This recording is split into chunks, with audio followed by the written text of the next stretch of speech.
think we need to turn it around. It's like supposed to be facing that way. There you go.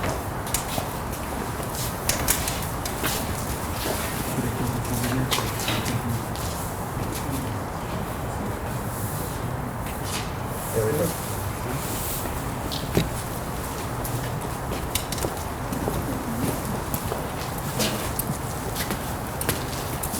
I invite everyone to take their seats here.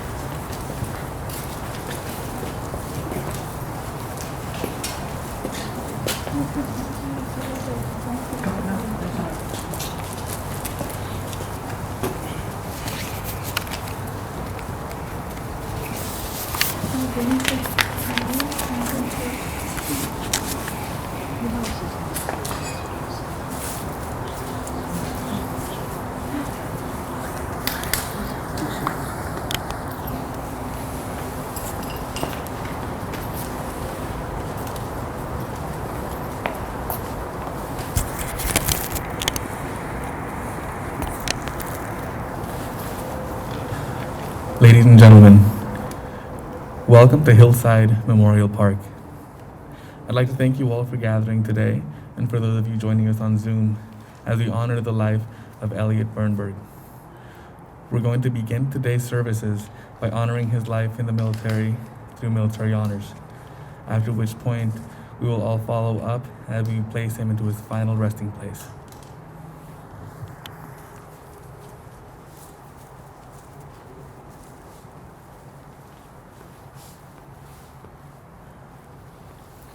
Families, friends, and fellow service members, it is truly an honor for us to be here today. We will be rendering final military honors for our departed shipmate, Elliot Birnberg. Today's honors will begin with the sounding of taps, followed by the folding of the national flag and the flag presentation to the next of kin. At the sounding of taps, we ask that you please place your right hand over your heart. All current and former military members, police, and fire department, please render a final hand salute. At this time, for all those who are able, please rise for the rendering of military honors.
You may be seated.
Ladies and gentlemen, this concludes military honors.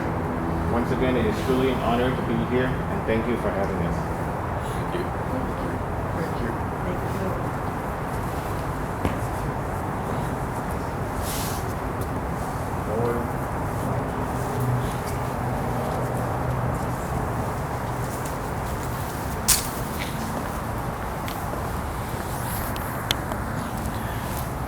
Ladies and gentlemen, You have to speak up, I think. I don't know.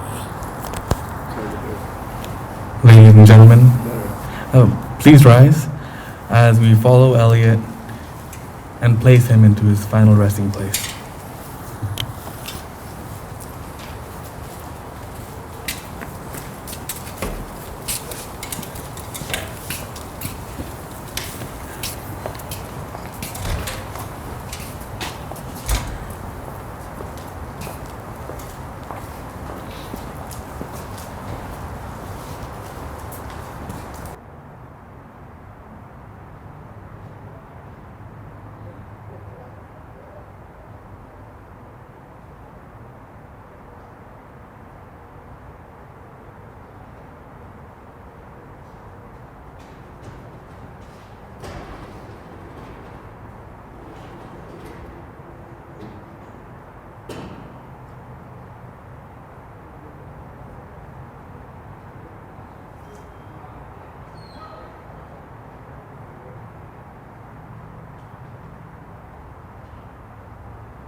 Welcome again for the services of Elliot Birnberg today.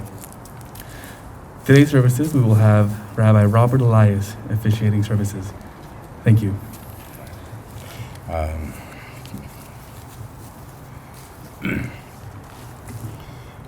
wanted to comment on the two things we have already done. First, the flag presentation, as you're holding.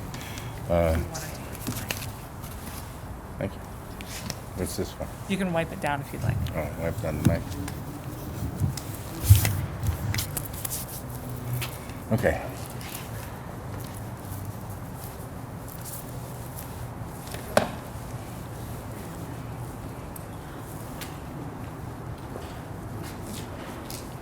As you can see, everything is different. You know, when we did the service for Gloria, it was a different world at that time than what we're experiencing right now. So the first thing you saw was the flag presentation, which is about as important a moment as you can have at a service, because it represents for us the finest within a human being, not only for Elliot serving his country, but doing it at a very critical time for the world, and especially, if you will permit, for the Jewish world, where we came very close to being completely obliterated from the earth, one continent at a time, and European Jewry almost disappeared. If it wasn't for America, I wouldn't be here today. My parents were in Hungary. My father was in a labor camp building tracks for the Nazis. My mom was in a march. Two of my grandparents were killed in Auschwitz. So I wanted to be able to start the service not only by recognizing one of the greatest symbols in the world, that Daniel Webster in the 1850s already said, when he was talking about the American flag, he called it the glorious ensign of the Republic, known and honored throughout the earth, 170 years ago. And with people like Elliot and so many like him, that flag has only gotten greater and stronger and better. And so I wanted to begin by saying thank you to him for his part. And it was not even if it's a small part, it's great. But he had a substantial part in what I think can safely be called, without fear of exaggeration, to do his part to save the world. And I remember when I was studying to become a rabbi, our teacher came in one day and he said, "We believe that before any malady, disease, COVID, war, conflict, before anything terrible enters the world, God has already made sure that the answer, the antidote, the medicine, the solution is already here. And it just needs human beings to get together and to find the answer, to find the medicine, to find the heroes who will go to stop tyranny." And so we believe, lift it up. So we believe, therefore, Just take it take it off? Yeah. Okay, thank you. I hate these things.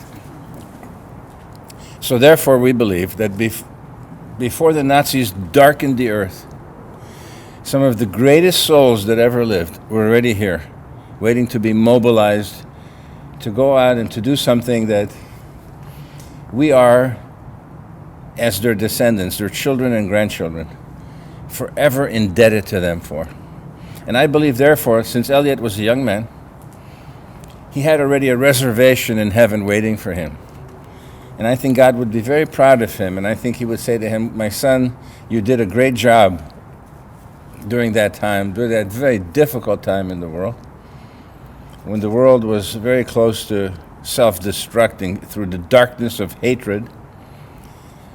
And now there's a great reward waiting for you." And I think after God finished, I think God will hug him and kiss him and say to him, "You did your job.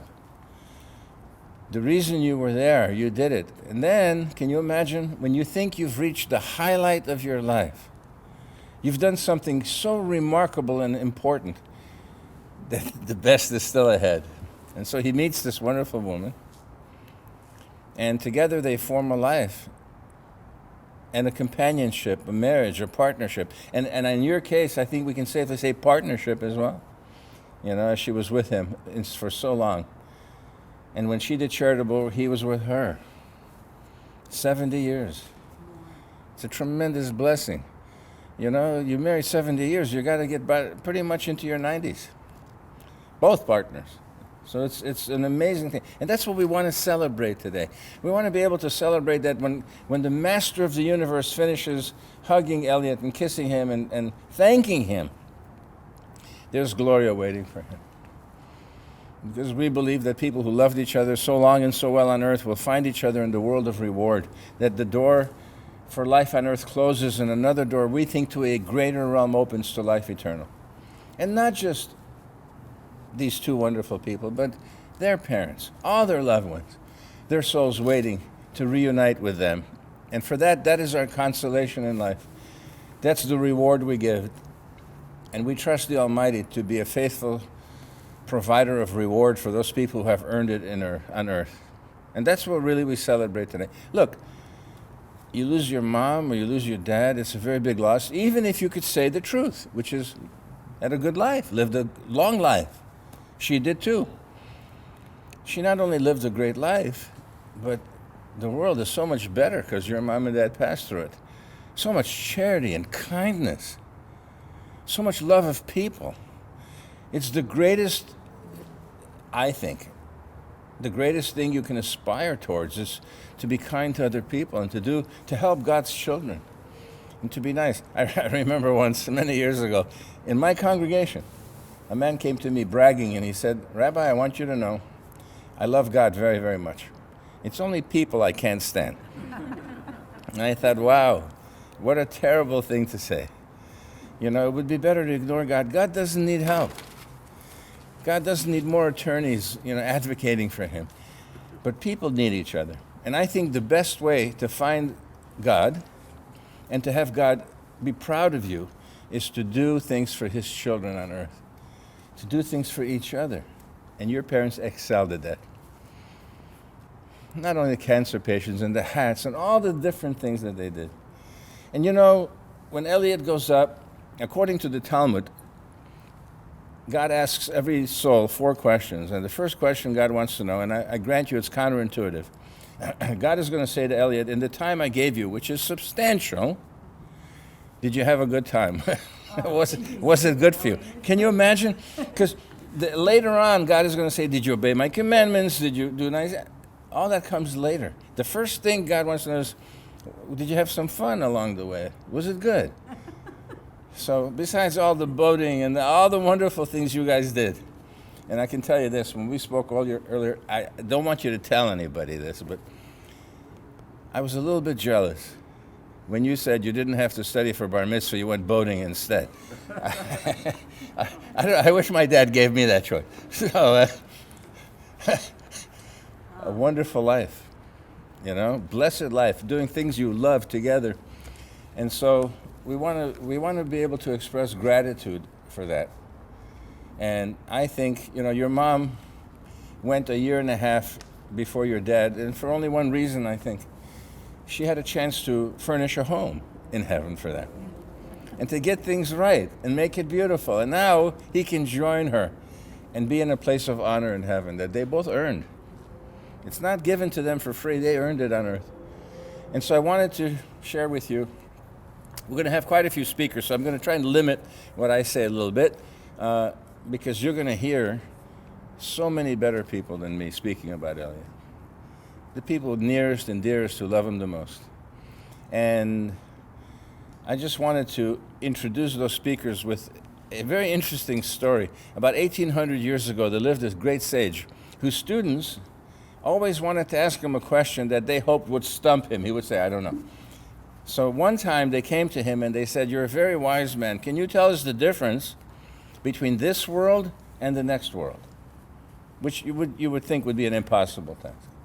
But here's how he answered it. He said, this world, in its magnificent beauty, and I'm talking about the furniture of the world, the lawn, the beautiful lawn, the green, God's green earth. I'm talking about trees. If you look at a tree really close, you could almost see God's fingerprint on it. I always like to quote the last 2 lines from a poem by Joyce that says, poems are written by fools like me. but only God can make a tree. Joyce Kilmer. If you look at the majestic mountains that seem to touch the sky, the vastness, the power of those oceans, and then you think that God did all that to furnish our home before he put us into it. And this great sage said, and still, all that can be compared only to a corridor. It's just a hallway. While you're here, prepare yourself in the corridor, that one day you will enter the banquet hall. And that's how he saw the difference. Because you can imagine, if this magnificent, beautiful, great place is just a corridor, how wonderful that banquet hall must be. And really, that's what we celebrate today, as Elliot enters the banquet hall to reunite with loved ones, to receive praise from the Master of the universe, and to be with his loved ones spiritually. And for us, even though it's a great loss when you lose your mom or dad, and not to be underestimated, and yet we choose today to celebrate that life. To speak in ways that I think he had earned and that he would want to be remembered with joy, with happiness, with gratitude, and to be able to say, thank you, God, for all the memories, the years, the blessings, all the things that stay with you in your heart. And so therefore you can imagine it's quite difficult for people from the family to be able to speak on such a difficult day, which is why I wanted you to know it's not required by our tradition. But whenever people, especially I would say children, are able to speak on such a tough day, I always think of it as a profile in courage. And I always love to introduce children with a quote from the Talmud, my favorite book. The Talmud, actually, it's written in Aramaic. The Talmud says, "Bra kroedavuhe." A son is a reflection of his father and the apple of the eye of his mother. 2 sons, one for each eye. And we're going to hear from both of them. I'm so delighted you're going to say a few words. We begin with Corey. Thank you.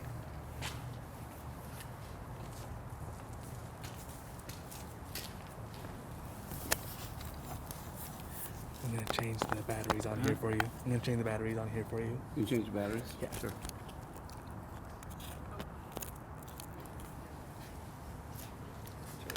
Really quick. Technical difficulties.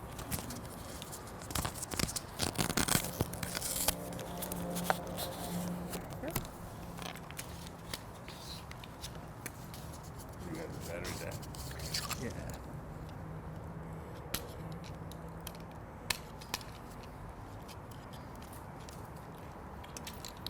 Don't get nervous now.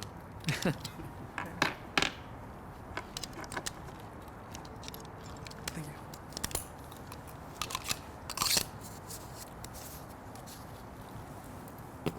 Is it a wireless? Well, there's wireless going to my system and his system. So there you go. Ah, there we go. Okay, we'll give it a try.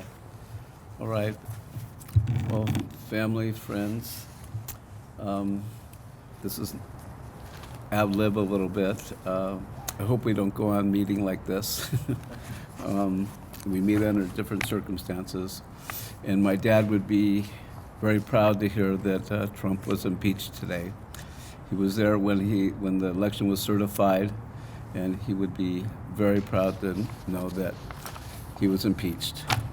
So, with prepared remarks, I want to thank you here for listening to celebrate the life of Elliot Birnberg.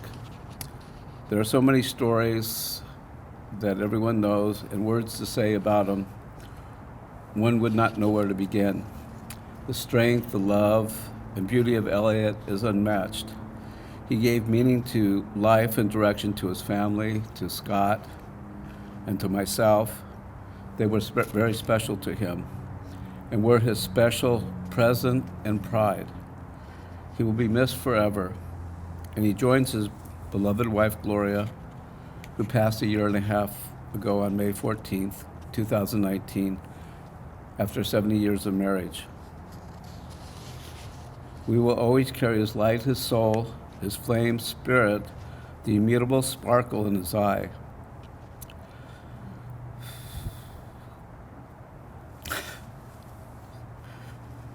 And his love of life. We will always hear his voice and his singing. See us smile, laugh at the jokes and the same stories over and over again. He used to sing Mammy, and Al Jolson's buried here, and he used to sing Mammy, California, Golden Gate. He loved that. My dad and my mom went everywhere together. UCLA basketball games, season tickets since 1966, social events with John Wooden, racing sailboats together, going on rallies in the Volkswagen, UCLA football games, and the theater. The only thing they didn't do together was knit. But my dad went with my mom to deliver the hats to the cancer victims every Friday. There are so many stories everyone has. I'd like to read a little bit what my wife said, as knowing my dad for about 4 years. She wanted to thank him for welcoming her into the family, and she'll always remember him with great love, joy, and admiration. Married 70 years, and it was always beautiful how you looked at Gloria with the bright eyes of a man in love.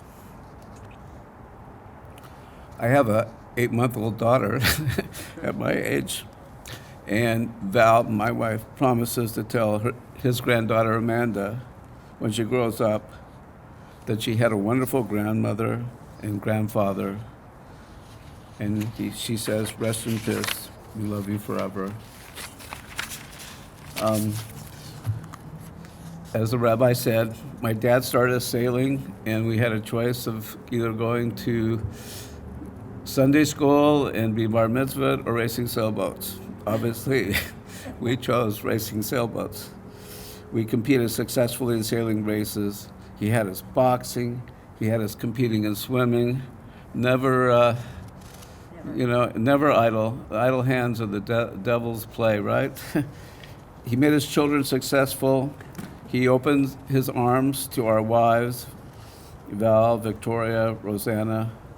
One of his greatest prides were his grandchildren, Murphy, Paige, Veronica, Israel, Amanda, and Tiara. He always showered us with his love, his singing, and his teachings. Our Birnberg bunch will miss Grandpa with all our hearts. There should be hundreds of thanks to Scott,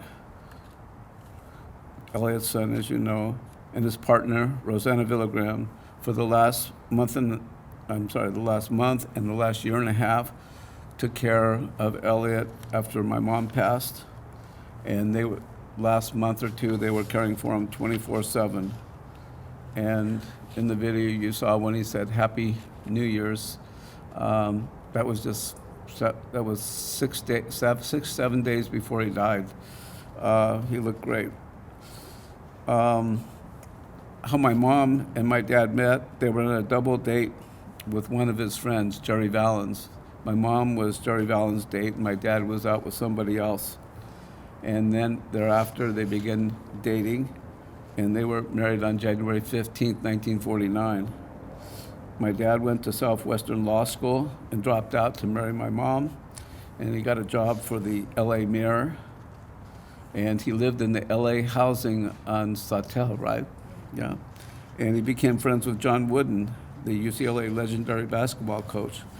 And he was instrumental in having Wooden stay at UCLA and go on to win 10 NCAA championships. My dad served in the Merchant Marine during World War II. During training, he served on the SS Catalina over at Avalon in the engine room as a fireman oiler. And thereafter, he was on a ship carrying poison gas to Iwo Jima. They had to zigzag every 2 minutes without an escort. And it was a secret mission. Only, those aboard the ship knew. He taught kids as paper boys when he was the LA Mirror and Times dealer. We had character, honesty, and he was a leader. Many of those paper boys went on to be lawyers, doctors, successful people. I used to get up at 3 in the morning to throw papers through Santa Monica Canyon. And we lived at 12671 Marco Place, and we'd fold papers and band them together. And if we got in a rubber band fight, we'd be disciplined and how to pick up the rubber bands. He made us. We had wonderful dance parties at Marco Place. My brother Scott started a fire in his bed. He was told to go to bed, but he was going to read like Abraham Lincoln beneath the covers with a candle. And he came out 3 times, Mom, Dad, come here. And they go away, Scott, go away. And finally, the smell of smoke. And he said, my room's on fire. And they come in, the whole mattress is on fire. And Don Stewart and my dad had to break down the window, throw the mattress in the front lawn, and it smoldered, it was burning. Nice job, Scott.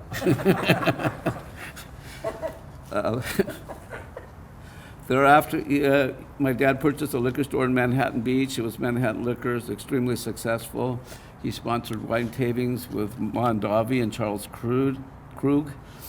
We moved to Marina del Rey about 1965, and the sailing adventures we had started.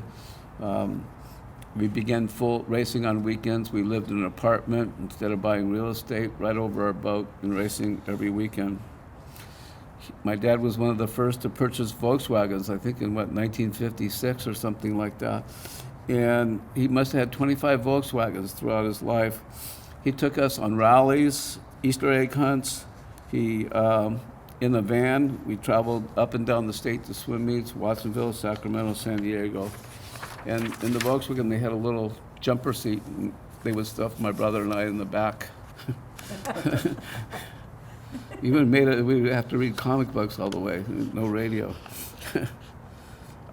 He purchased a liquor store in downtown Los Angeles, OT Liquors, and he facilitated financial transactions with the Produce Mart. He became president of Southern California Liquor Dealers Association. He was a presence in California Check Cashing Association. My mom was the secretary treasurer. He was greatly involved in the Newton Boosters. That's the police department in downtown LA. And he became president of the Newton Boosters and started a DARE program that would be those people against drugs. And he preached the idea to Chief Gates, who then implemented the program with the Los Angeles Unified School District. He was active in helping children. He arranged donations, drop-off bins in the several West Side elementary schools to collect toys and other donations for underprivileged children in the Newton area, in the area south of Los Angeles. When we had the Watts riots, was it Rodney King? The National Guard established a headquarters at OT Liquors, and they had gunners on top and Humvees in front with machine guns. And my mom was there they made 900 sandwiches for him for the next 2 days. Amazing. Everything burned except OT Liquors. He was president of Newton, as I said, and he delivered giant boxes of food to the different families. Some of the families he had didn't even have a stove because they were so poor. I believe every day he instilled character, love, and guidance. He's going to be sorely missed. He struggled to live and never gave up, truly. His family will always carry him in our hearts. We will. His love for life, his strength to fight for what was right, his teaching to do the right thing, and again, not give up. We couldn't even help him out of the car. He wanted to get out of the car on his own. He wanted to walk on his own. He didn't want a cane. He didn't want a wheelchair.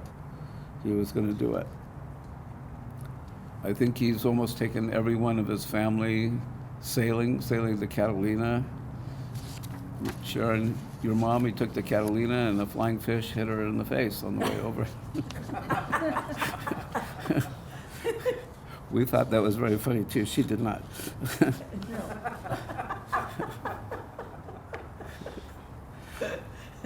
I'm going to close soon, so I wanted to close an interesting story. We had a small 25-foot sailboat with only a small cuddy where you could just 2 cushions on each side where you could, basically fit in. We sailed to Catalina with about 7 hours during Thanksgiving, and we anchored. We went ashore for our Thanksgiving dinner, only to find out the restaurant was closed until summer.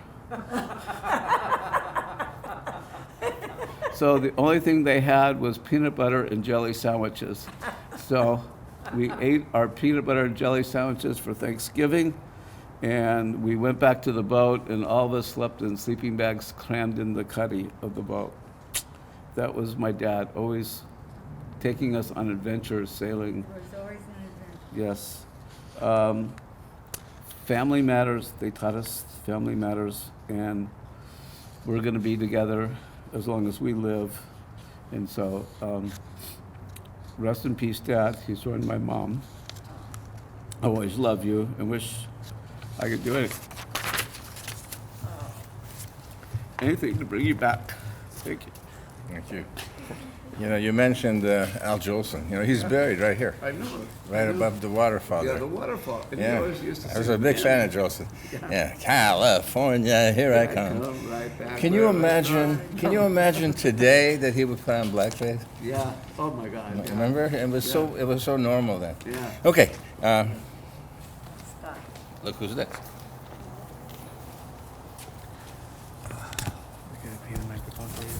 Thank you.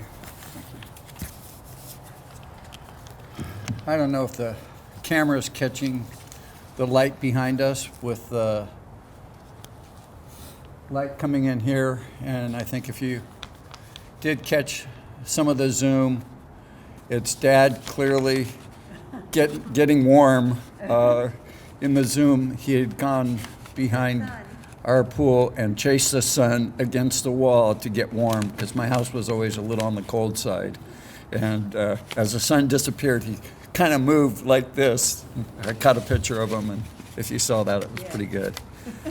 I want to thank Rosanna especially for the support that she's been through the last few months and last year and a half, turning our household to make it for Dad's household. And we clearly took a back seat to watching CNN and The Virginian. I think there was like 600 episodes, and we saw them 3 times. and it's just not the year and a half that Rosanna's been part of the life, but it's been 10 years, and she bonded with Mom, and they'd go on trips together to see houses, and she'd go down part of the Knitting Girls, and they'd go out and have lunch, and Rosanna was designated driver, so she was an integral part of the family, an integral support, and a rock like you won't believe for me. And truly thank her. My brother kind of summed up, I think I have the same memories. I think we were there together.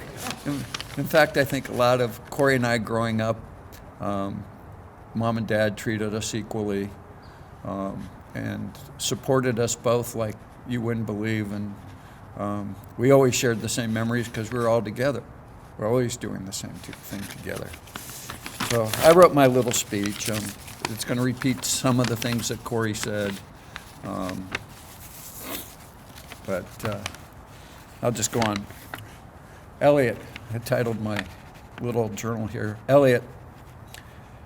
When I wrote of Mom, I titled it Essence. I don't know if any of you got that, but it captured Mom. She was the spirit, the driving force, the grounding of our family.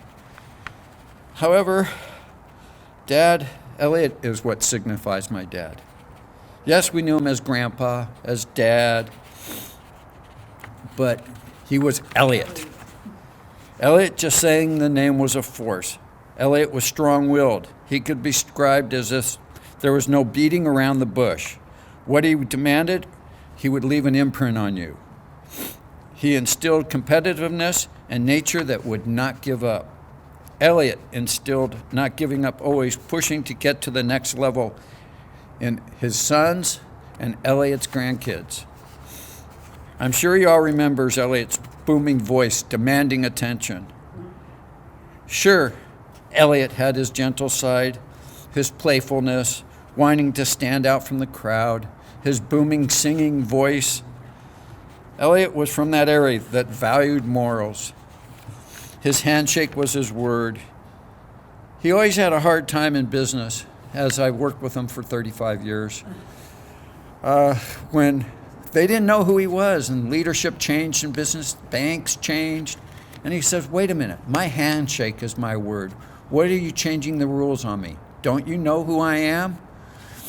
He was always on top of that, and just like his mother, who would call up the president of Pepsi or Coca-Cola and say, I want to talk, not you, and he would tell the same story all the way up the leadership board till he got to the end. This is what I've done, and this is who I am. Elliot, for you that did not have the opportunity to be with him as he passed, I want you to know his spirit and his mind fought here to be, even though his body was failing, his body did not seem to hear Elliot commanding it to go on, to keep going. He willed that body to survive. I think in part I asked him, stay here, help me cope with not being with Mom. And he did. He knew, even as he was passing, that he was sharp as ever.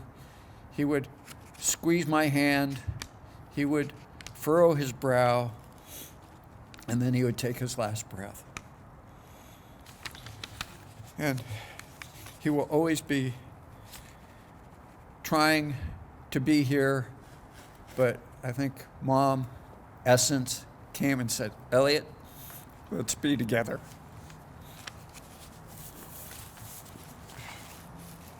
My dad was a great guy, as most of you can attend to that knew him. He pushed me to achieve swimming records, even though took great joy in beating my brother's records. I'm just kidding, Corey. He felt bad for you, actually.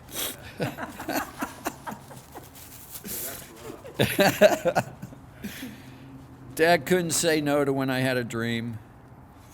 He got my brother into sailing, even getting us a choice to be in school or bar mitzvah, as everybody here now attests to our lack of religion, but we found our religion on the ocean and being in the sea. Needless to say, of course, I chose the water. His motivation didn't stop there. One time my friends had gone across country to sail in national championships, and somehow I was left behind, and Dad said, no, you're going. And at the 11th hour, sent his 16-year-old son across country to join up with his friends to Florida and race in national championships. There were so many races with sailboats with Dad. I can only give you a few. And on one occasion, we were racing from Marina del Rey to a buoy off Point Furman, several, probably 15 miles out to sea. And it was getting dark when we hit a whale. And the boat rised up, and I was coming up from down below, and I had hot soup in my hands, which was now all over my face. And I jumped up to grab the helm to steer the boat and see what the damage was, as Dad pushed below to grab the radio and say, Mayday, Mayday, Mayday. And I said, wait a minute, Dad, let's see if we're okay first. Let's get out of this. But he was on it, and we survived without a scratch. Maybe I had a little burnt cheeks or something, but it wasn't sunburn. But he got used to being on the radio. That was kind of the thing that he learned to do. One time he was on the radio off of Point Furman, becalmed, 15-foot seas. The boat was banging around. He was bringing it around from San Pedro to Marina del Rey by himself. And he got to us on the radio, and he was trying to start his Seagull engine, and it flooded, and the gasoline was all over the cockpit. And it was very traumatic for him, and he goes, I just shot a flare, and it's coming down. It's a parachute floor. I've got the paddle in my hand. I'm going to knock the flare away. Call the Coast Guard. Tell them to hurry up. No less was he a little bit dramatic. The flare was several hundred yards away, and he was towed back to safety. But Of course, Corey just mentioned Catalina and sailing over there, and, he didn't really mention, he didn't pack food at all. It wasn't turkey, giblets, or anything. We had no food on the boat. So not only when we got to Catalina were we waiting for Thanksgiving dinner in a restaurant, we were starving. It was Gilligan's Island all over again. We did get the peanut butter sandwiches, and we blessed our peanut butter sandwiches, and a truly blessed Thanksgiving. Talking about peanut butter, Dad's favorite, and it was always Skippy. I couldn't get in anything else. And every morning when I'd make his oatmeal or hot lemon, he'd already have a scoop of peanut butter and eat. I'm just like, Dad, wait, let me get some food for you. He'd had his scoop of peanut butter. And it reminded me where he started with peanut butter. And that was, Mom was really sick, bedridden with the flu. I probably was 5. And he made scrambled eggs mixed with peanut butter.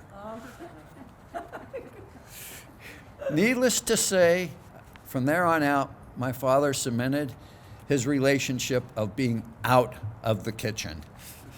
So we always cooked for him. He had his gefilte fish that he had every morning, but that was about the extent of what was prepared. But forget about him cooking, nor would we let him. Dad was into many things, and he brought us along for the ride, even taking back seat to us as we sailed his boat, and I ran his business, and Corey ran his business at Soup Plantation before he became a lawyer.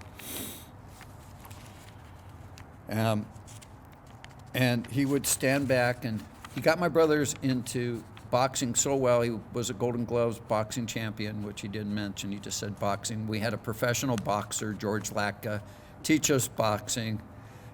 He was a referee for Muhammad Ali, Frazier, and Dad had us with the best. Of course, I was only good at stepping on toes, but I want to thank goodness he pushed my big brother into being a lawyer, because we needed his help at time in running the business, and he had minor issues along the way, very minor, and Corey's skills were quite needed many times, because Dad wasn't very confrontational. Yeah. Dad, a.k.a. Elliot, since I worked with him most of my adult life, I have so many stories of arresting bad check passers, to him working late at night in squad cars with Mom in domestic violence disputes, to serving the National Guard sandwiches during the LA riots. He loved his stories of movie stars, how he knew some, who could have been my mother, who knows, He could have been a movie star himself. He certainly was one for the dramatic, or he could have been a journalist because he could report anything and remember. He was sharp as a tack. He could remember the smallest details. I always marveled, even last month, at the details. And boy, did he know the schedule of doctor's appointments a month away, when I should go, if Stephanie happened to be over and she had to go someplace, and to wear a mask, and how to behave and what to do. He was on top of it. We're a food critic. Yeah, and a food critic. Boy, believe me, he was a food critic. If I didn't, my peanut butter jelly sandwich, he stopped eating because I didn't have enough jelly on it. He most loved talking about World War II, feeling sympathies for those who had died, and how the strategic battles took place. We have thousands of World War II magazines and stories, and it didn't matter where we were. He attracted attention with his World War II hat on, and he would draw people to him, and they would thank him for his service. And he'd say, "Oh, yeah, but that was a long time ago," and proceed into his stories. And he'd have a group of 5, 10. We'd be out to breakfast. "Dad, time to eat." And he'd have 15 people standing around him telling stories. We got free breakfast. But we did get free breakfast, or paid for a couple times. So thanks, Dad. In closing, there's no possible way of telling Dad's stories. Sharon's going to have more. Corey outlined, how do you capture 95 years? And as Corey brought up, the most poignant one that he had was John Wooden, and John was about to leave UCLA because there was no student representation. He needed the home crowd to be behind the teams before he ever made 11 championships, Corey, not 10. And he got the students to turn out, and UCLA started winning, and John Wooden stayed, and they stayed friendships. In fact, one of his major things that he got, John Wooden had his wheelchair, Dad got one like it, where his sister was pushed in it, and he was pushed in it, and he loved that wheelchair. Dad, you will be missed. You're unreplaceable.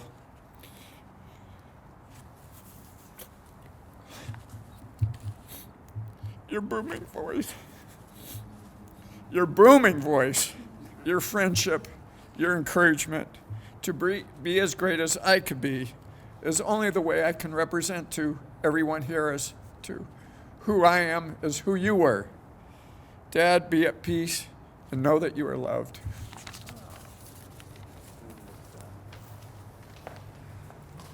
Thank you very much.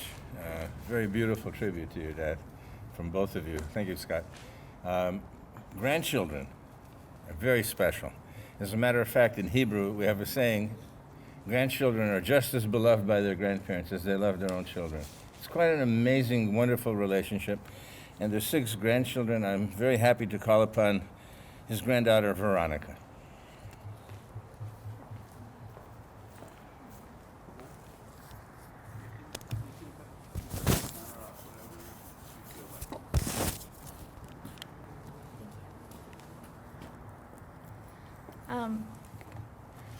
The other day, after I'd learned that my grandfather had passed away, I took a long drive along the coast, and as I was watching the sunset, I just wrote what was on my mind, so I'm just going to read that.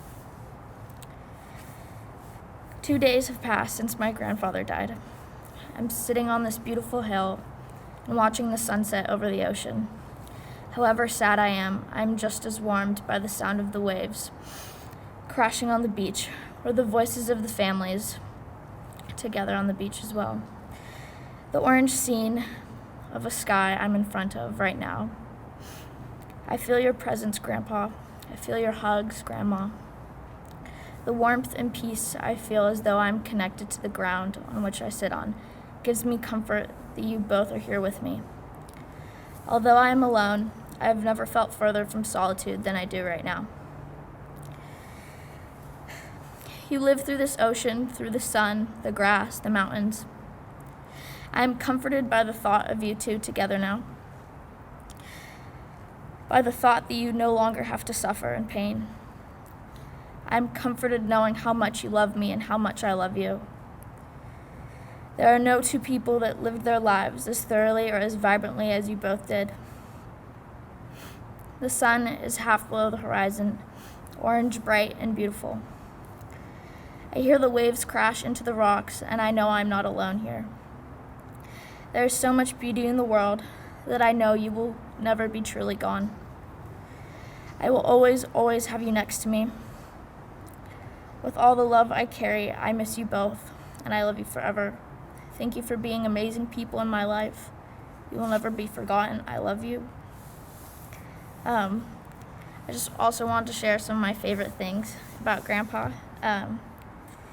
He used to, every week, he would send me about 100 newspaper clippings from the news of that day in history. And I would read them. They're all over my wall and in my bedroom. And sometimes they were just pictures of flowers that he liked or animals in the news. And he would call me every week to see if I got the letters. Sometimes he would even just call me just to say, "How are you?" Might have been a 2-minute call, 30-minute call, an hour call. I wish I could hear him say Veronica again. He had like a sort of a 1940s stressed accent on the O. With every phone call, he used to say, "You are so great. You are beautiful. You are brilliant. I love you." And I used to say, "So are you, Grandpa. You're great. And I love you." He was just the best grandpa in the world, and I'm so thankful to have had him in my life.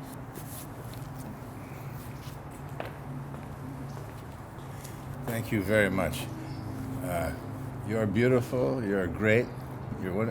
Every grandchild should hear that from their grandparents, because that is what lives inside of you forever and gives you an inner strength to be able to overcome difficulties in life. And also, it's the truth. And it's good to hear it. I'm really glad you said a few words. It's just wonderful. My pleasure to call upon the aforementioned Sharon, his niece.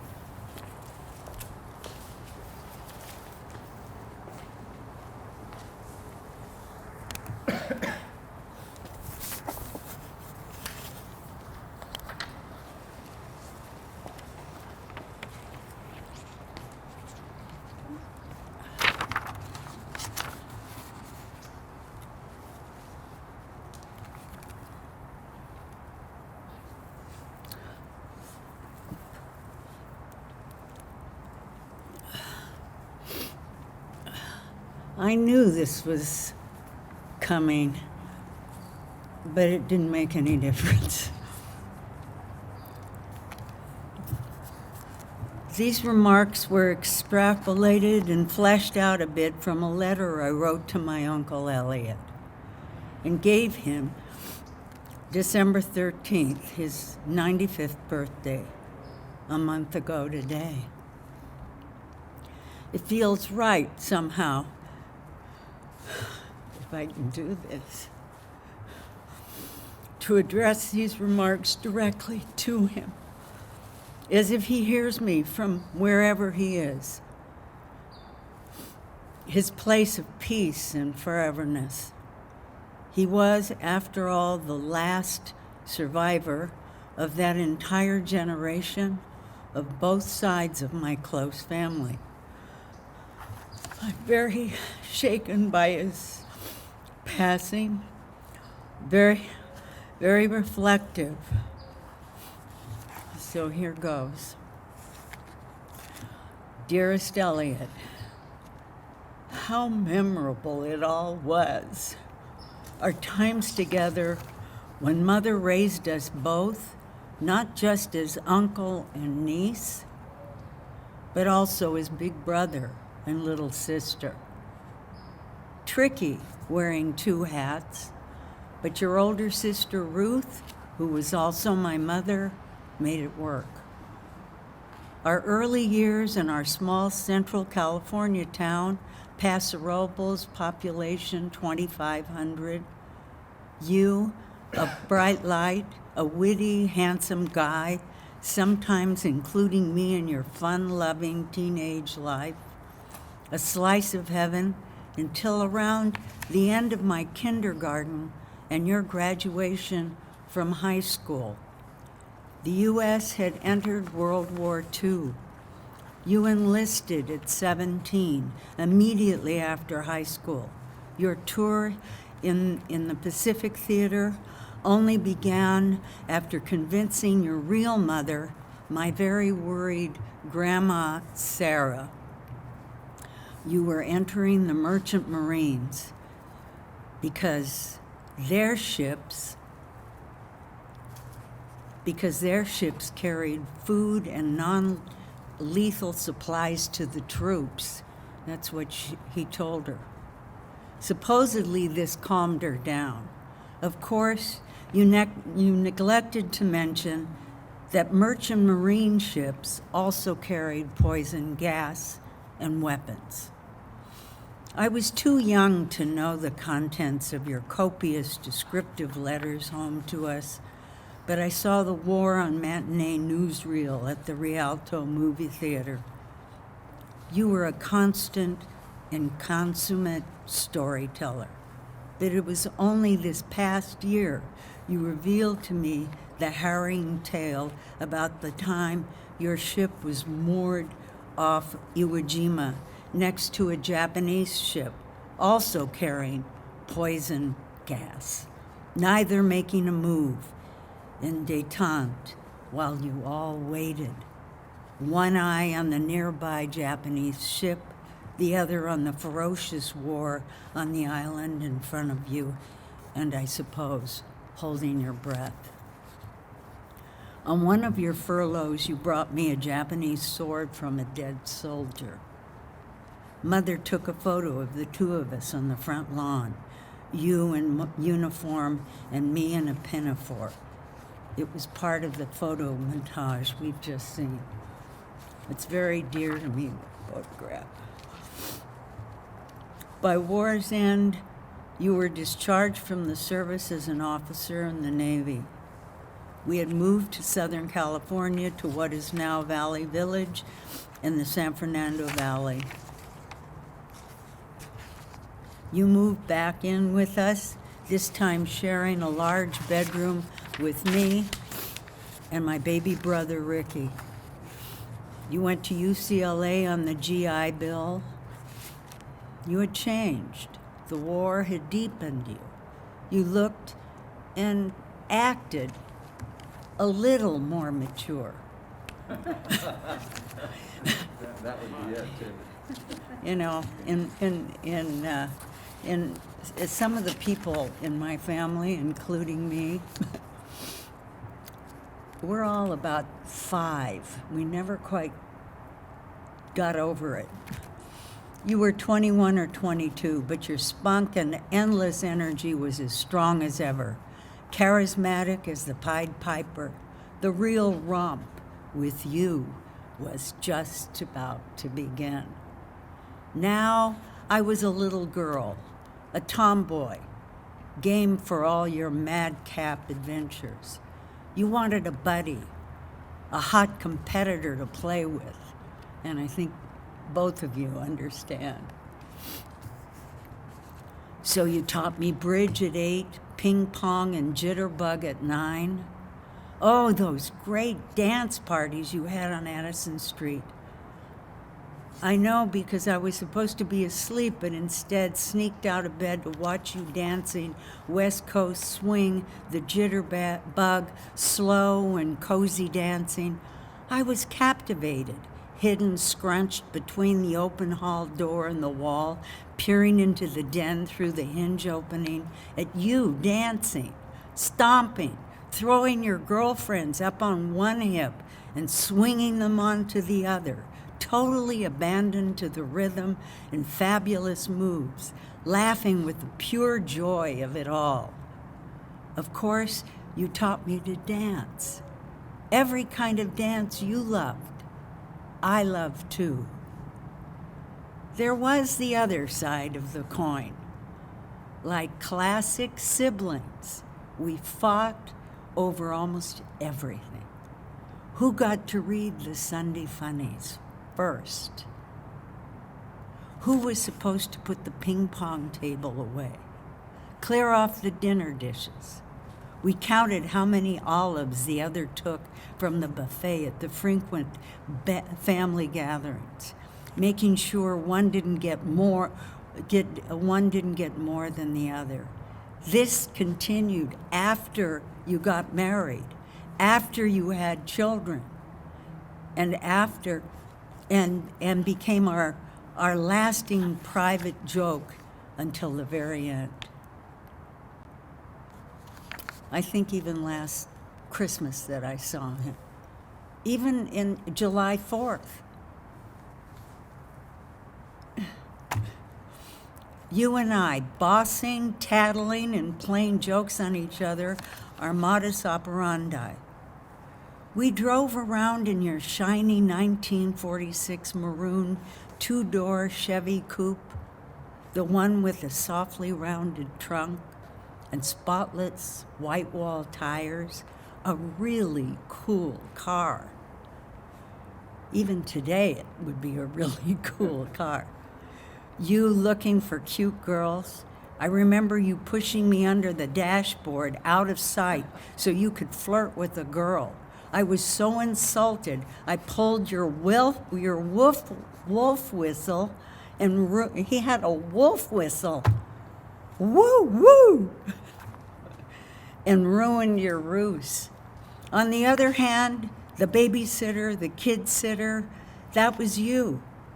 You took my beloved older cousins, Carolyn, Saucy, and me, from the time we were 12, 10, and 7, respectively, to the beach, bowling, hiking, and for concert nights at the Hollywood Bowl, blankets spread out on the ground above the seats.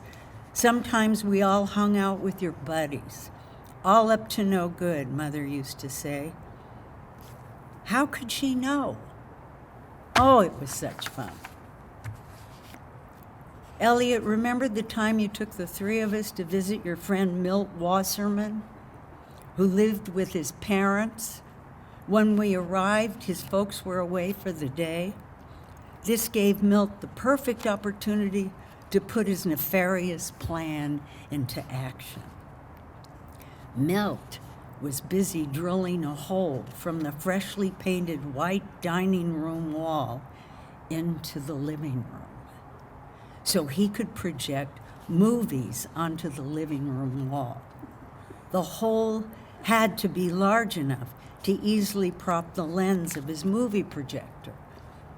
It wasn't going smoothly, as the plaster was crumbling around the edges of this ever-widening hole and getting uglier by the minute. Elliot, you thought it was a great idea. We 3 girls didn't say a word, just looked at each other, knowing Milt was headed for big trouble with his parents. Hearing my mother's voice in my ear, up to no good, up to no good. Elliot, I worried she'd find out and never let me to go off with you again. And I love being with you.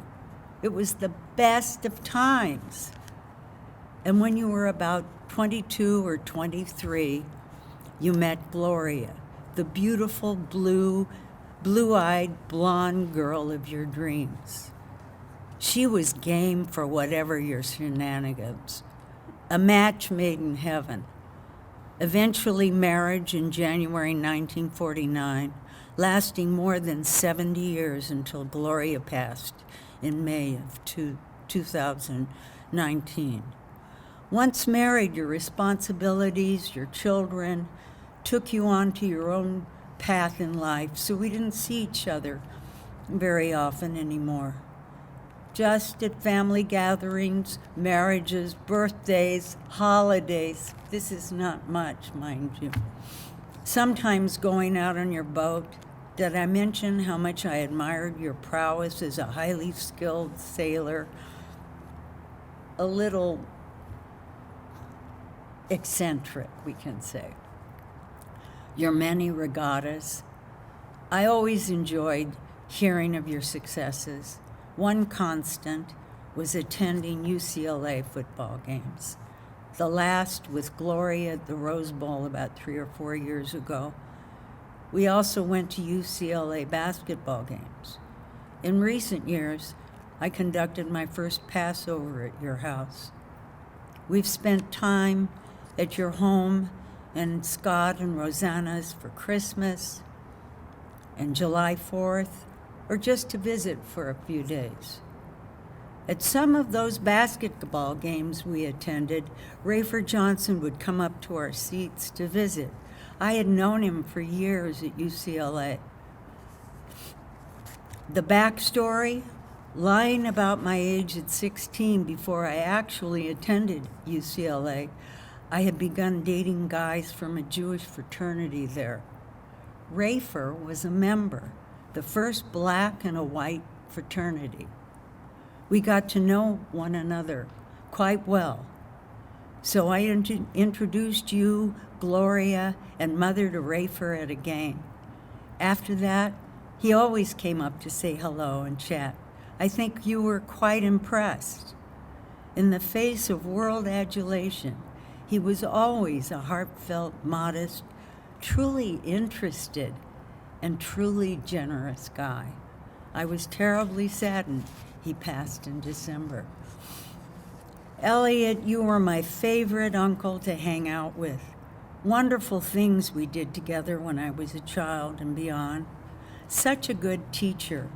I've always enjoyed all you've taught me.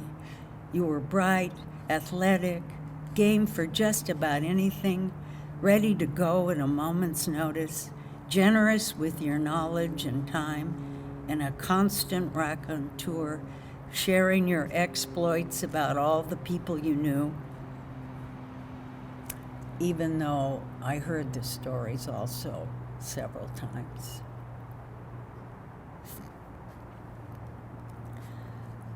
A very important person in my life. Although 13 years older, you treated me like a pal. Happy forever, buddy. My memories of you are ingrained forever. I love you.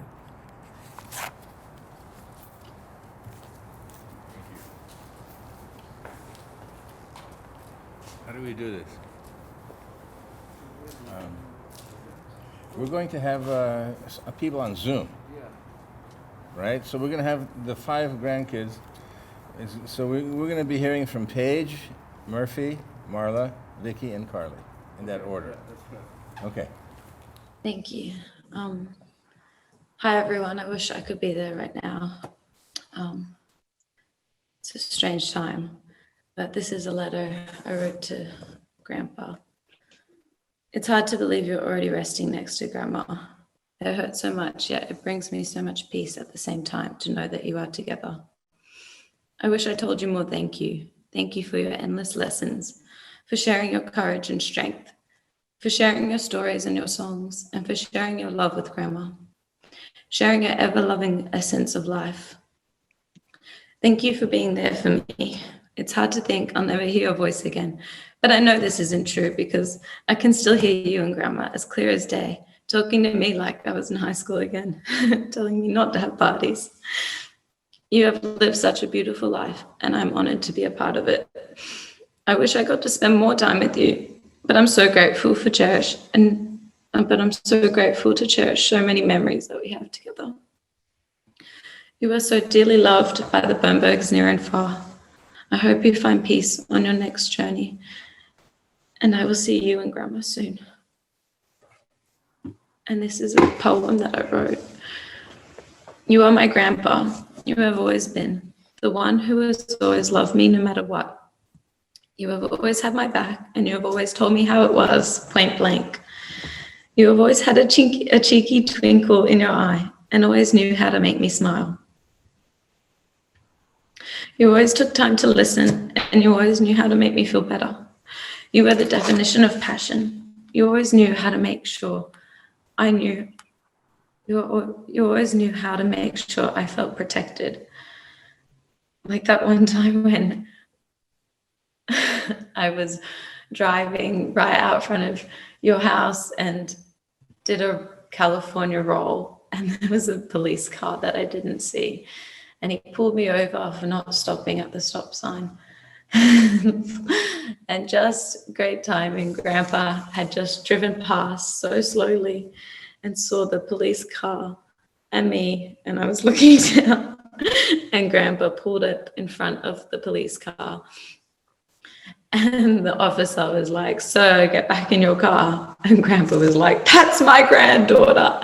And I was just sitting there like, oh no. Grandpa, this is great, but really bad timing.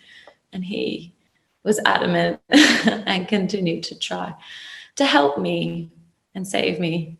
And it just exploded. But I'll never forget that felt feeling of protection and you wanting to stand up for me. And that's never left you. You have always been there with the grin next to Grandma, holding her hand. You are my foundation and my roots. And you will always be a part of me. I'm so grateful to have had you in my life. You are so loved by the Birnbergs wide and far. I hope that you get to rest easy next to Grandma now. And she continues to yell at you. Elliot, turn down the TV. The girls are here. When we come visit, I'll never forget all the stories you've told me and all the songs you have sung to me. You have lived so many lives. Your laughter tickles my ears and makes me happy. As you rest on, I imagine you dancing, swinging, singing, eating with Grandma. I'll never forget the amount of hamburgers you ate, or the amount that I've told you not to eat. And our slow walks with Ali around the block, our chats, and I'll never forget your childlikeness, your sense of humor. I love you so much, Grandpa. You were truly the best. You taught me so much.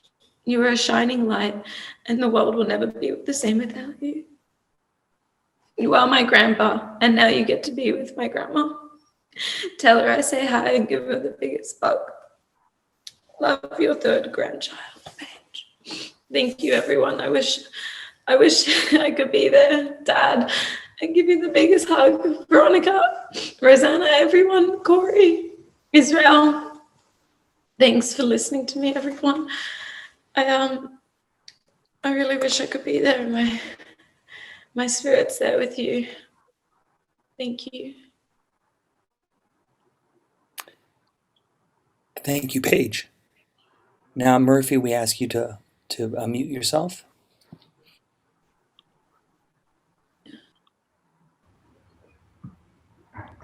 Hi, everyone.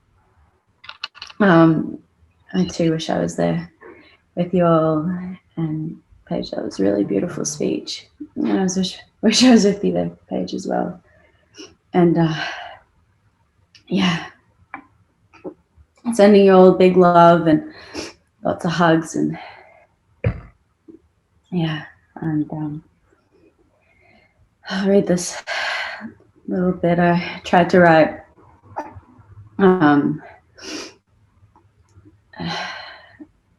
I didn't really know what to write because it's so tricky to put into words how you feel about someone and how that person made you feel, but I'll give it a bit of a crack. I always really felt cherished by Grandpa and by Grandma. I always felt like he was really proud of me and always very encouraging, and always remember the encouragement, and in whatever I would do, he'd give me naturopath books and encourage me to look up different natural medicines for anything that popped up. He'd always say, if anything was wrong, if you had a stomach ache or a headache, or if you were just sad, to eat a chili. But yeah, I always felt really encouraged to do whatever I embarked on, especially my degree, of which one of our last conversations, Grandpa told me just how proud he was of me and to keep going, and that I'm very smart and very capable. And he just kept encouraging me to not give up. So I really appreciate that. And it's really helping me to keep on going with my research. My earliest memory of you, Grandpa, was you singing me to sleep with my pink teddy bear. And I think these are my most fondest memories of you, or of you singing, and I just loved it. I loved how your voice would just sing, you'd sing anywhere and you didn't care, and I thought that was really special. And it made me feel special and really stop to take the moment in and be present and cherish this time with you. You'd sing me a song, Be My Gypsy Lady, Make Love Your Guiding Light. And well, I really took that quote to heart. So thank you. And so, Grandpa, I hope you have made love your guiding light. And it's not raining rain, but violets wherever you are. There's another song he'd always sing. I love you so very much. Thank you for all the fond memories. You're forever in my heart. I love you. Thank you, everyone, for listening. Sending you all lots of love. Thank you for those words as well. Marla, please unmute yourself. Hi. Can you hear me? Because I think I unmuted it. We can hear you, Marla. Oh, okay, good. Okay, so I wrote down some things. I'm not so good at just speaking, so I'm just going to read what I wrote. Let's see. When Corey asked me if I could write a few paragraphs of memories of Elliot, I thought really somebody should write a book that there's just so much about Elliot. When I think of Elliot, what comes to mind, I didn't think this was going to happen, is that he was a real mensch. Elliot was a good man, a decent man, someone to look up to and admire, a person with dignity, a person to be respected, and a man of real character. I was Elliot's administrative assistant for many years while he served as the president of the California's Beverage Merchants and the president of the Los Angeles Police Department Newton Division. And what stands out most to me is how he was always helping others. It was so important to him. He put so much time and effort and hard work into implementing fundraisers and programs, all of which were to benefit children and needy families and the police. He implemented a program where hundreds of underprivileged kids received toys and gifts at Christmas time. And he implemented a Thanksgiving and Christmas food basket program where nearly 500 needy families in South LA received huge boxes of prepared foods with cans of cooked chickens, cooked hams, canned goods, produce, all the trimmings. He was always giving of himself. He made endless phone calls, wrote letters, met with people all the time. He drove all over to get these donations for these programs. And he had so much enthusiasm, and he wanted these programs to be huge, and they were. I told him he was the greatest promoter ever. There was a quality about Elliot where he would make people feel so important, and it was genuine. They were important to him. He would talk to anyone and on his same level. I never once saw him have a superior attitude towards anyone. He loved people, and he treated everyone as his equal. And he wanted equal rights for women. He wanted equal rights for everyone. With Elliot, the sky was the limit with everything. He had such huge ideas. He would tell me, go get your degree, and then you could be the next president of the United States, just like Kamala Harris. Like, those were his kinds of ideas, just huge and over the top. Let's see, he was always so encouraging and so optimistic, and he would relish in other people's accomplishments. They made him so happy when other people would accomplish things. He wanted everybody to reach the stars and succeed, and I could still hear him saying, like, that's fantastic. He was just so full of vigor and excitement with everybody. He would often look up foods from this book. He had Foods That Harm, Foods That Heal, and he would read to me about different healthy components in different foods, and he would always tell me what to eat to stay healthy. He had so many stories, and Elliot loved to tell stories. And one of my favorite stories that he would tell me, I'm sure he told it to everybody, was when he was a little boy. He lived in the apartments on the USC campus under the Big Bell. And every hour he would hear the bell ring. And every day he would watch the USC marching band march and practice. And he loved it. And he told me that's probably why he loved band music so much. But he loved all kinds of music. He loved to sing, and he loved to dance with Gloria. Elliot enjoyed life with such gusto. He loved all the UCLA sports. I think you can hear my dog. I'm sorry, my dog's in the back snoring. Anyway, Elliot just enjoyed life with such gusto. He loved all the UCLA sports, and he would read up on all the players, and he knew all the stats. He knew everything about them.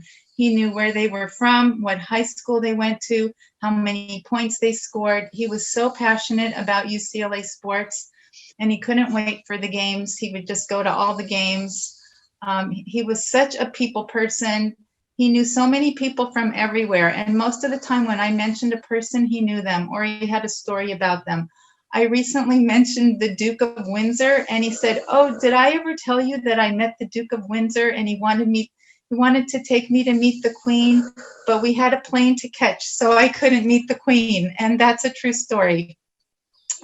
And he loved dogs. His dog Allie was a German Shepherd, and she was a rescue. She was so special to him. He would take Allie on long walks every day along the greenbelt where he lived, and he would sing to her while they were walking. He told me he would usually sing the UCLA 8 count, or if I had to carry Harry to the ferry, or a Dean Martin song, or all of them. And he was so happy when Allie was happy and running and playing with other dogs. He would take Allie in the car with him whenever he could. When Ellie got arthritis, he would massage her back legs where she had the arthritis, and he always wanted Ellie to feel comfortable and loved. He was so very proud of his family and all of his grandchildren. He would constantly tell me what everybody was doing and achieving. He would tell me how Corey would fly down just to see him, and how Scott and Rosanna were taking such good care of him.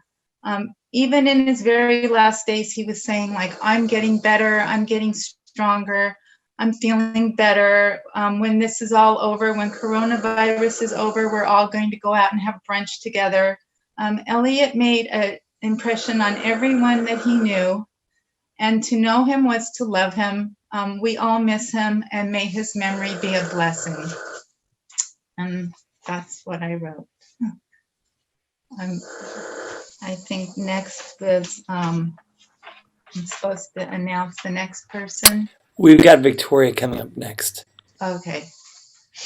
Victoria, if you can unmute yourself, and thank you. I did. Hello, everybody. If you could mute yourself, please, Marla.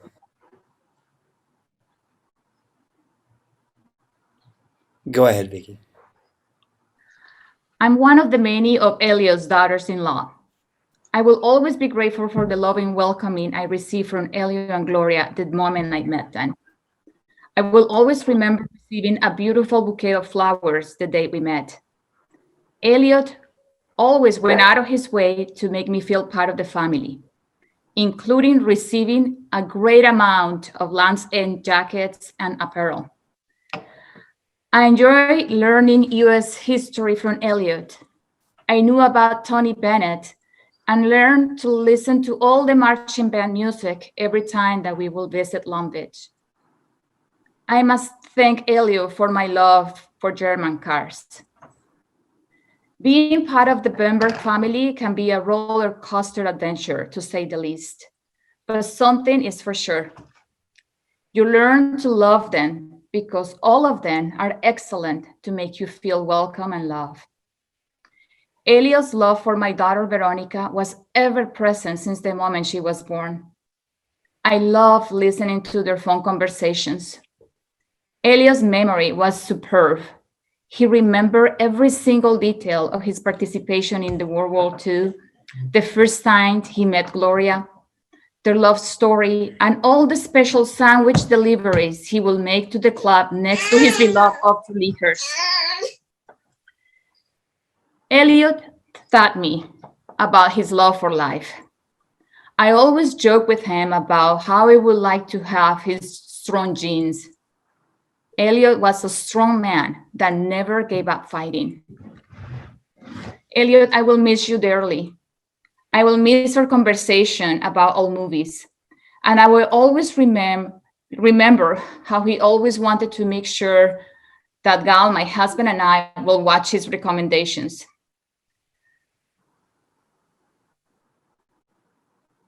I will miss Alexa, hang up at the end of our conversation. But I'm happy to know that now is Elios is reunited again with Gloria, his only and true love of his life. Thank you. Thank you, Vicki. And our final speaker on Zoom here is Carolyn.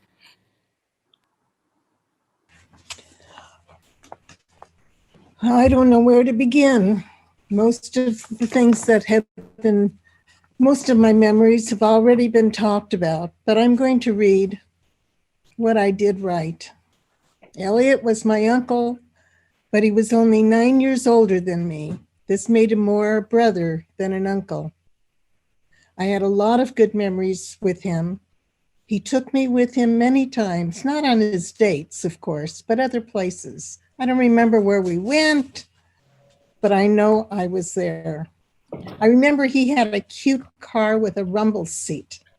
At that time, there was a song with the lines, "I get the neck of the chicken, I get the rumble seat ride." I always asked for the chicken neck so I could get the rumble seat ride. We used to go to the Hollywood Bowl, like Sharon mentioned, where we would sit way up in the nosebleed section on the grass. Can't tell you what we saw, but the memory was there. Elliot was a distributor for the Mirror newspaper and then the Daily News.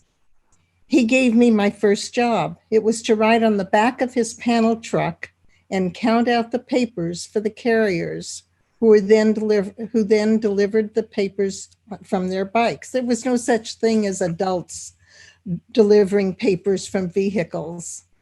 This was a great way for kids to learn responsibility. He developed great relationships with many of the carriers, and I believe that he maintained those relationships to this day. Elliot loved Volkswagens and boats. In the 50s, Elliot, Gloria, Corey, and Scott were constantly at Volkswagen rallies. Later, when their love turned to boats, Elliot continually asked me to go for a ride on whatever boat he had at the time. I can't swim, and he knew that, but I think he thought he could fix my fear of water by sailing. Finally, he convinced me to go with them to Catalina. He said it was a very safe boat and would be a fun weekend. Well, it was fun until we were about halfway to Catalina. Then the engine stalled and the boat started taking on water. Elliot had to call the Coast Guard, or was it called AAA for boats, whatever it was. And they towed us to the island where the boat was repaired. We had a safe trip home, but I swore that would be my last time on a boat. Elliot was very proud of his relationship with the LAPD. He loved to support them in many ways. He was very generous and supported many causes, which you've heard about already. For the last 35 years, we had shared a love for the theater. We attended theaters in Pasadena and Long Beach and Cerritos, and of course, the Amundsen. You have to know that our Amundsen seats are in front row center. Now, as soon as the lights were out, it was a sign, I guess, for Elliot to close his eyes. Invariably, he would fall asleep. Now, it's okay if the seats are a little bit further back, but not in the front row, where the actors could see him. When the show was over, he always asked, "What did I miss?"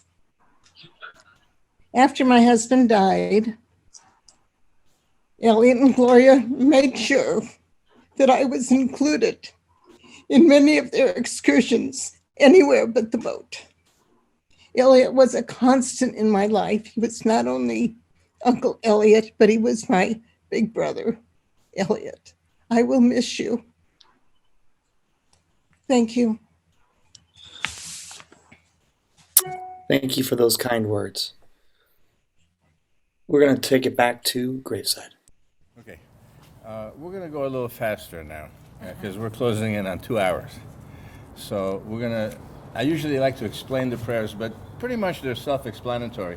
So if you'll turn to page 14 for the great King David, who wrote 150 Psalms, and this is number 23, one of the greatest prayers ever written. Please join me. Adonai is my shepherd, I shall not want. God makes me lie down in green pastures, leads me beside still waters, and restores my soul. You lead me in right paths for the sake of your name. Even when I walk in the valley of the shadow of death, I shall fear no evil, for you are with me. Your rod and your staff, they comfort me. You have set a table before me in the presence of my enemies. You have anointed my head with oil. My cup overflows. Surely goodness and mercy shall follow me all the days of my life, and I shall dwell in the house of God forever. And really, that's our prayer for Elliot. May he receive a great blessing for a wonderful life. May he be privileged to dwell in the house of the Lord in a place of honor with his loved ones forever. And if you will turn to page 18, you will find what we call the memorial prayer. And this is the only prayer that I know of from thousands of prayers that was written specifically to escort a soul on her journey home back to God. We speak of the soul in feminine terms. El Rachamim Shochen Bamrimim Hamitzim Nechonechon Tachas Kanfei Hashchina B'Maleos Kedoshim U'Tehorim Kezoar U'Rekiah Masirim Et Nishmas Elliot Birnberg Ben Yisrael Shehalach Le'olamo Bahavo Rosh Mishpat V'Chavar Mispal Menodin Zdok Bar Haskarat Nishmato B'Gan Eden Tehem Nechoto L'Chayin Bal Rachamim Yaser B'Ses Ganafav Le'olamim V'Yitzor B'Tzorachim Es Nishmaso Adinay Nachalaso Yanuach B'Shalom Al Mishkavo V'Noimar Amen. And it's my honor to be able to read these words to escort truly a wonderful soul. We used to say in Yiddish, people like your mom and dad, we say they're a good neshama. Good soul, a mensch, to escort him on his journey home back to God. O God, full of compassion, thou who dwellest on high, grant perfect rest beneath the sheltering wings of your presence. Among the holy and pure who shine as the brightness of the firmament, and to the soul of Elliot Birnberg, the son of Israel, who has gone to his eternal home, in whose memory you've gathered to remember him with love, and did it so beautiful.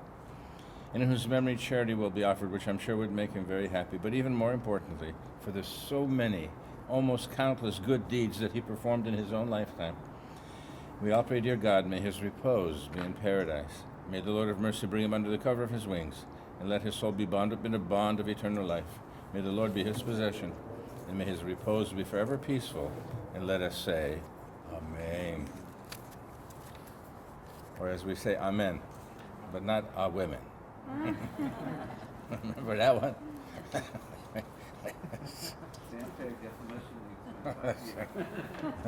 Okay, so here we have two things to do to complete the service.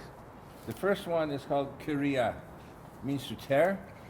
We do that because we want to show symbolically that even when you're celebrating a life, there is a tear you feel when you lose somebody you love so much. And we do it symbolically. So if you're a child, you wear it on the left side near the heart. The only other relatives who would wear it would be if a spouse, there was a surviving spouse, or a sibling who was alive. In-laws, nieces, nephews, grandchildren do not wear it. Okay? So only the two of you. So I'm going to ask you to please eyes the two of you. I'm going to put on my mask and draw closer to you. And as I cut the ribbon, if you would be so kind as to repeat after me. Baruch, Baruch, Atah, Adonai, Eloheinu, Melech, Haolam. Here, I got you. We're going to get another one. There we go. Replacement.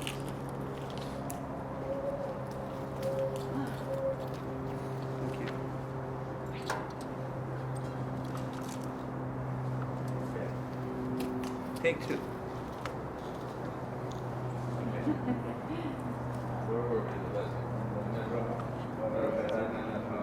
Dayan, OMS. And what you said is, blessed are you, Lord our God, King of the universe, the true judge. And you have stood up today, a difficult day, even though we celebrate a wonderful life.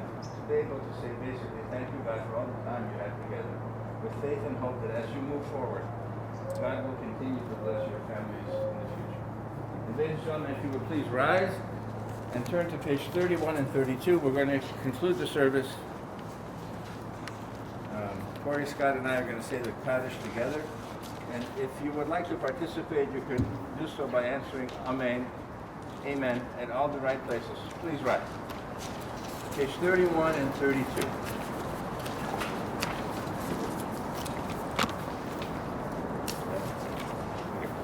Yitgadal v'yitgadash Shnei Rabba v'yalmad v'yvarach yiritei v'yamlich machutei v'chayechon v'yomechon v'chayei dechol Beit Yisrael v'agalo v'yizman kariv v'imru Amen Yishmei Rabba mevorach leolam u'leoneo mayat Yitbarach v'yishlabach v'yitpa'ar v'yitroma v'yitmaseh v'yithadar v'yitaleh v'yitpalal Shemeda Kudashah B'Riachut Leila Mikol. Next page.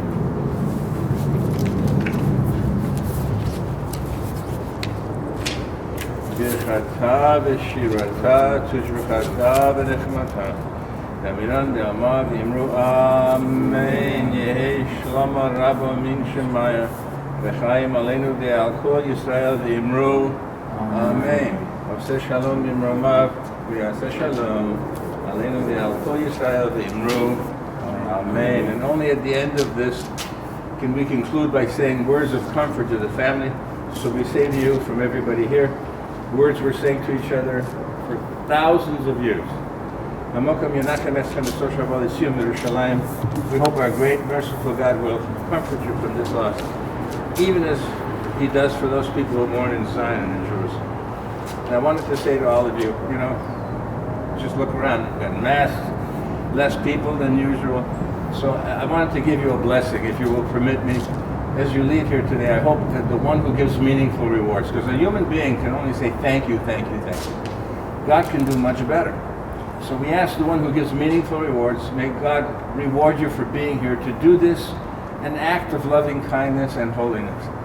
May God give you strength and good health. May He watch over you in this difficult time to stay healthy and strong and unafraid. And we hope with God's help this thing will be over pretty soon.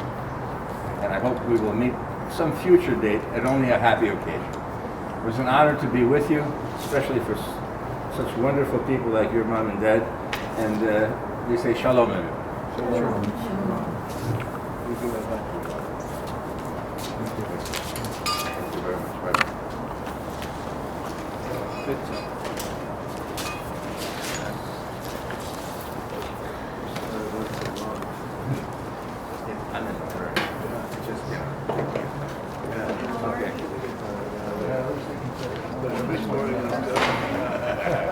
Remember you used to be after the fever went out?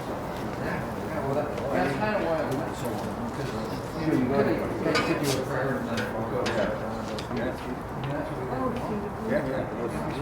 4 hours in. Oh my God.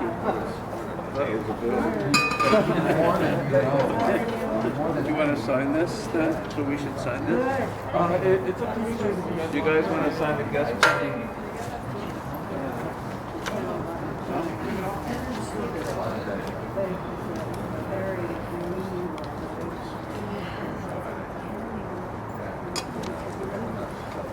Israel. It's a famous name. Colonel name. Pass it around to everyone. Are you Megan? I am. Hi Megan. So you can buy me for the extra hour. Those memories are beautiful. Yeah, you can take it with you, whatever. No, I mean, you only got about an hour. It was just like What an amazing dress. yeah, it really was amazing. Everybody had a different story. We couldn't have gotten all of it together. We should all work on a book. It sounds so interesting. Yeah, And the history. write a book. We all write chapters. You just have to write your name, bro. Israel's watching me. Don't watch her write her name. Yeah, so we're going to get the copy to you in the next couple of days. Okay. So if anyone missed service, then you can send them the link. And then also be downloaded. Okay. All right. Yeah. Thank you so And much. you're still online, so if you want to wave on the cameras, you can. Oh, we're still online? Thanks, everybody, for coming. Appreciate it. We love you all. Thank you for coming. There we go. Now you're on. Yeah. Oh, we weren't on before. Okay, we got to do that. Yeah. Thank you, everybody, for coming. It Thank was you wonderful for having coming. you. Hi, everybody. Thank you for coming. My dad really appreciates you all.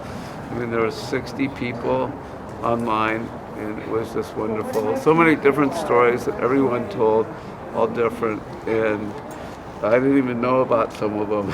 Or forgotten about them. Yeah, I've forgotten. And Carly and Sharon knew all these other stories about my dad.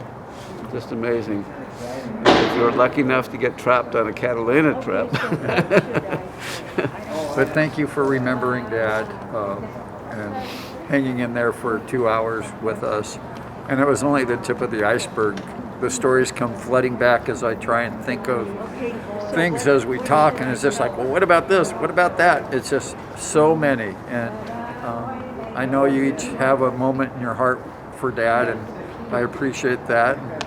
May you rest with Mom and be happy now and relax.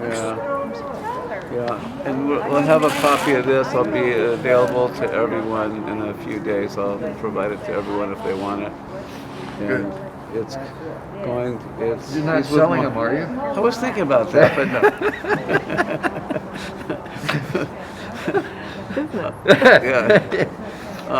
Yeah. Thank you for all the speakers, all the nice stories that everyone told. Very heartfelt. And hanging in there for 2 hours.